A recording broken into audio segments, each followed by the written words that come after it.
Friends, મારા બાપુજી અને દાદાજી હમણાં જ અંબાજીના દર્શન કરી આવ્યા. ત્યાંથી થોડા દિવસ આબુ પણ હવાફેર કરી આવ્યા. પાછા આવ્યા ત્યારથી ઘરમાં શાંતિ છે, પવિત્ર વાતાવરણ થઈ ગયું છે. દાદાજી તો એકદમ શાંત પડી ગયા છે.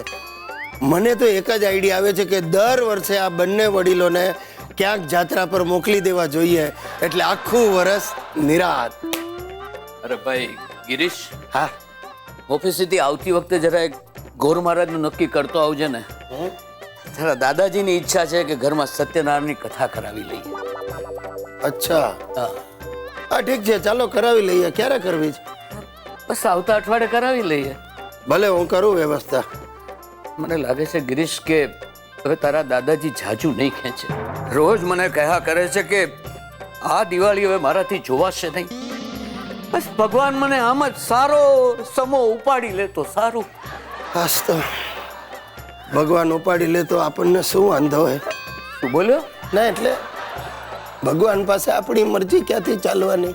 એમની તો અંતિમ ઈચ્છા છે કે એમની હાજરીમાં જ હિતેશના લગ્ન કરી નાખવા. શું? હિતિયાના લગ્ન આ ઉંમરે?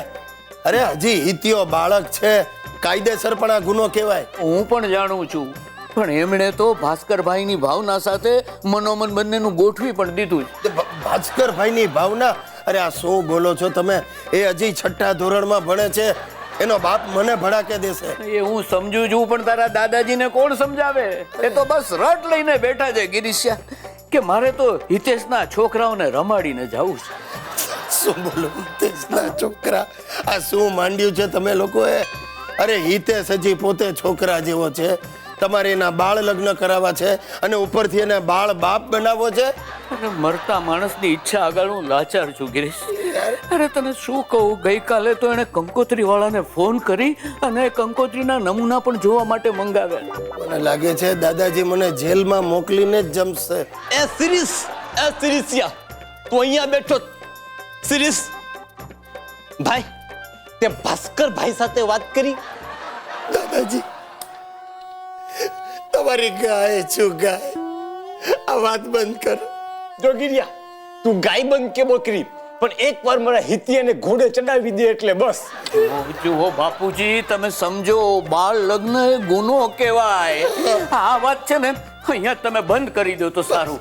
જો તમારી એવી જ ઈચ્છા હોય ને તો હું બીજા લગ્ન કરી લઉં. નપાવન એમ બોલ ને કે તારે બીજી વાર ઘોડે ચડવું. એવું હશે ને તો હું તારો બાપો અમે બીજી વાર પુનઃ લગ્ન કરીશું. એટલે બાપુજી આપણા પુનઃ લગ્ન થશે. હે અંબા માં, હવે આ બંને ડોસલાઓ ઘોડે ચડવાના સપના જોવા લાગ્યા. ભલે જોતા હિતિયો તો બચ્યો. દોસ્તો, મને થાય છે કે હું ગિરીશમાંથી ગિરિજા બની જાઉં. તમને એમ થતું હશે કે મને આવું શું કામ થાય છે? સમજાવ. અમારો જે બોસ છે ને, જાડાવાલા, જેન્ટ સ્ટાફ સાથે એટલી ઉદ્ધતાઈથી વાતો કરે છે અને લેડી સ્ટાફ સાથે એટલી જ આત્મીયતાથી વાતો કરે છે. અને એમાંય અમારી ઓફિસની પીઆરઓ મિસ પ્રીતિ મીરાણી માટે એને વિશેષ લાગણી છે. કારણ કે મિસ મીરાણી પબ્લિક રિલેશનને બદલે પ્રાઇવેટ રિલેશન વધારે સાચવે છે. પ્રીતિ મેડમને દર વર્ષે પગાર વધારો મળે અને હું પગાર વધારો માંગુ તો મને ગાળો મળે. Girish Kumar, yes sir. પ્રીતિ મેડમને મારી કેબિનમાં મોકલો. નહીં આવે સર. કેમ? નહીં, કારણ કે પ્રીતિ મેડમ આજે ઓફિસ જ નથી આવ્યા. કેમ? સર, ડિલિવરી માટે ગયા છે. વોટ? પ્રીતિની ડિલિવરી? Yes sir. તમને કેમ આઘાત લાગ્યો? અરે પણ પ્રીતિ તો હજી કુંવારી છે. ધેટ્સ રાઈટ સર, એ તો કુંવારી જ છે, પણ એની સિસ્ટરની ડિલિવરી માટે ગઈ છે. ઓફો, તો એમ સીધું બોલતા શું થાય છે તમને? Sorry sir. નોનસેન્સ. જુઓ, છેલ્લા 5 વર્ષના પરચેઝ વાઉચરની ફાઇલ આજે મને તૈયાર જોઈએ છે અને એને માટે આજે રાત્રે તમારે ઓફિસમાં બેસવું પડશે મોડે સુધી. તમે કહેતા હો તો ઓફિસમાં જ સુઈ જાઓ. મેં તમને અહીંયા સુવાનું નથી કહ્યું, રોકાવાનું કહ્યું છે. પણ સાહેબ, છેલ્લા 16 વર્ષથી તમે મને જ રોકાવાનું કહો છો. હેના 16 વર્ષ હેના, તમે અહીંયા માત્ર 10 વર્ષથી છો. તે કેમ? ઓવરટાઈમ નહીં કરવાનો? અરે સર, જાડાવાલા સાહેબ, તમે હંમેશા મને જ રાતના મોડે સુધી બેસાડી રાખો છો. રજાના દિવસે પણ તમે મને જ બોલાવો છો. અરે કંપનીના વિકાસ કરવા માટે આવું બધું કરવું પડે.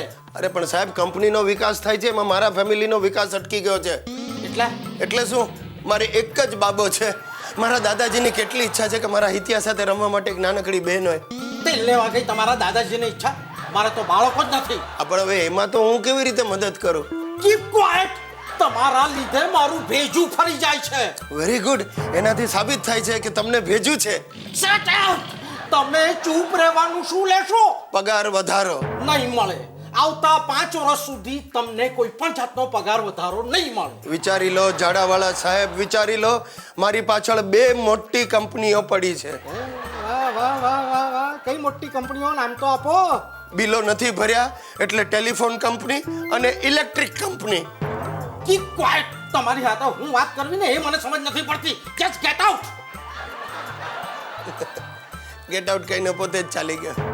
એ પ્રભુ, તું મને એટલી બુદ્ધિ આપ કે હું મારા બોસને સમજી શકું. મને એટલું ધૈર્ય આપ કે હું એને સહન કરી શકું.